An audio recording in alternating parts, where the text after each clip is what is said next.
Did you know that the US inflation is at an all-time high? If you don't, have you been living under a rock? It's the only thing that the news has been covering for the past few months. In November, there was an inflation rate of 6.8%. To put it into comparison, in the first semester of 2019, rates varied from 1.5 to 2%. On the other hand, Japan's is at 0.1% this November and has experienced close to 0% inflation rates during the previous year. But what is inflation? I'll let Kamal explain. Prices have gone up, and families and individuals are dealing with the realities of that bread costs more, that gas costs more.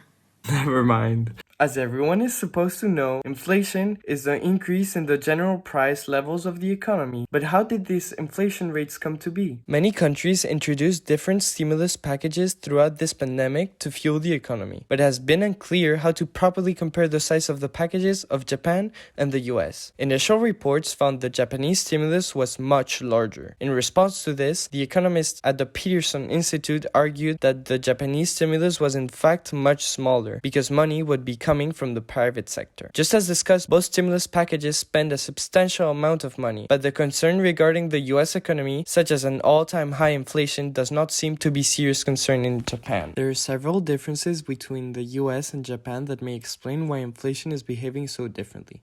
First, let's have a look at the spread of the virus and its deaths to see if this can help us understand why inflation is so different. To put things into perspective, Japanese deaths only account for 8% of the deaths in the US. One of the reasons for the difference in the spread of COVID was the response. Japan had 3 lockdowns ranging from 1 to 3 months, while the US had milder lockdowns but only in some states. Whereas in the United States, people were making coronavirus-themed parties, the Japanese had already been preparing for the pandemic. The US was the worst-hit country with regards to cases and deaths. Japan's recession was milder, but surprisingly, the fiscal stimulus did not cause a lot of inflation compared to the US. To find how this happened, we're going to look at the stimulus packages of both countries and how they might have played a role in inflation. Let's start with the US.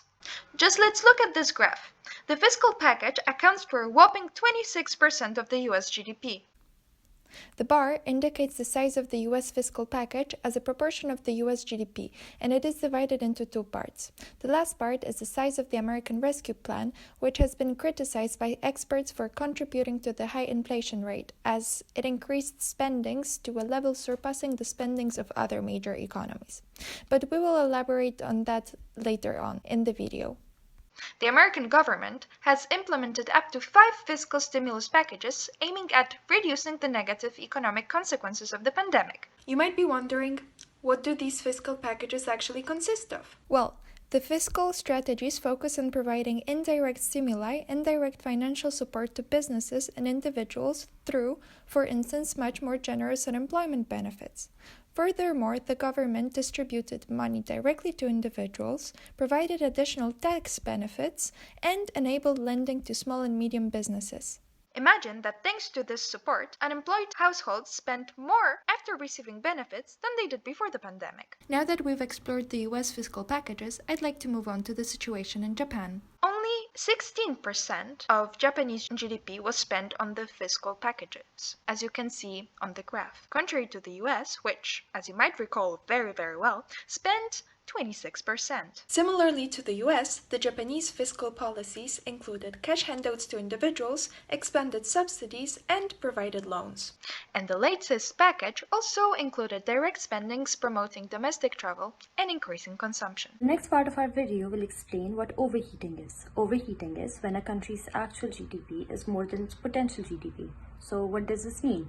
This just means that the country's aggregate demand has increased to a point where the production capacity is unable to cater to this excessive demand. Signs of overheating can already be seen in the US economy if we ask ourselves, why is this happening?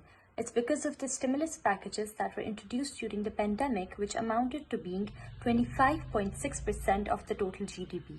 That amount of money being injected into the economy would automatically result in higher consumer spending because the US is a consumer-driven economy. According to the multiplier model, a change in government spending will result in a greater change in the aggregate demand. Change can be seen in the US economy too, but the production capacity is failing to keep up with the increase in aggregate demand, because of which prices are increasing. So now we know the essence of why the US economy is overheating. On the other hand, according to Bank of Japan, the Japanese economy still has its potential GDP higher than its actual GDP, because of which it's less prone to overheat. That's why the Japanese economy is not struggling to meet its consumer demands. Moreover, the Japanese economy has already spent most of its stimulus packages, whereas the US economy still has to spend a big portion of it. So this can further increase the degree to which the US economy will overheat. One serious concern shared by many economies during the pandemic was that a drop of consumption could lead to a crisis in the economy.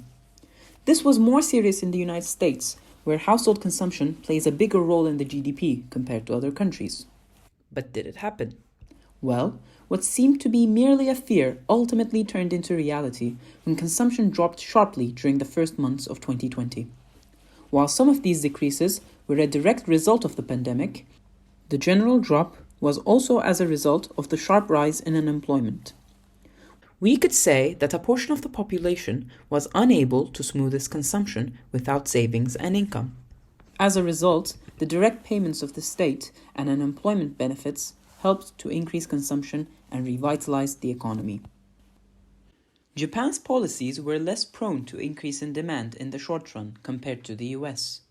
This could also be observed through the fact that Japan's economy has been stagnating for decades even without a crisis. While Japan's wholesale inflation rose sharply, it didn't affect consumer inflation felt by households due to sluggish domestic demand.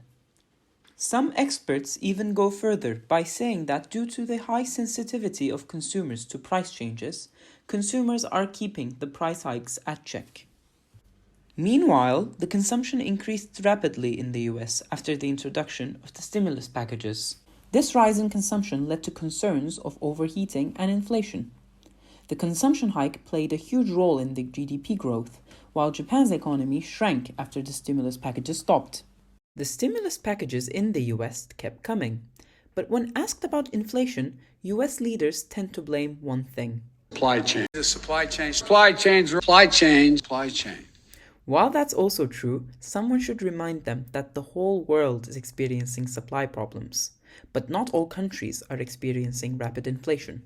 Demand remained low in Japan, while it increased sharply in the US, resulting in more shortages and increased prices. As a consequence, the US is currently experiencing its worst inflation in 40 years, while Japan continues to have flat prices. After this thorough and hopefully understandable explanation, you might be wondering, what can happen next? Due to overheating, the US central bank might be forced to raise interest rates, which might lead to consequently slower economic growth, playing a negative role on unemployment. They claim this is a consequence of a rapid recovery, namely the V-shaped recovery. Inflation results show that Japan's economic recovery is much slower than the US's. One thing to notice is that this recovery came at a cost. The US increased its debt limit and spent trillions in the process. This budget burden can be a big concern for the future, as the debt of the US reached close to 30 trillion from 5.6 trillion in 2000. The US government thinks that the inflation is temporary, and it is a result of price increases in several sectors. Here are some of the main points that the Secretary of Treasury gave about her predictions for the future.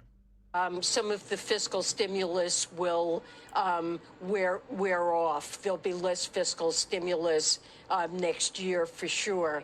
And I expect consumer spending and investment spending to remain quite healthy. The pressures that we're seeing are related to a unique shock to the economy. And as the United States recovers and as vaccinations proceed globally and the global economic activity revives, that pricing pressures will ease monthly. After hearing her points, you can draw your own conclusions.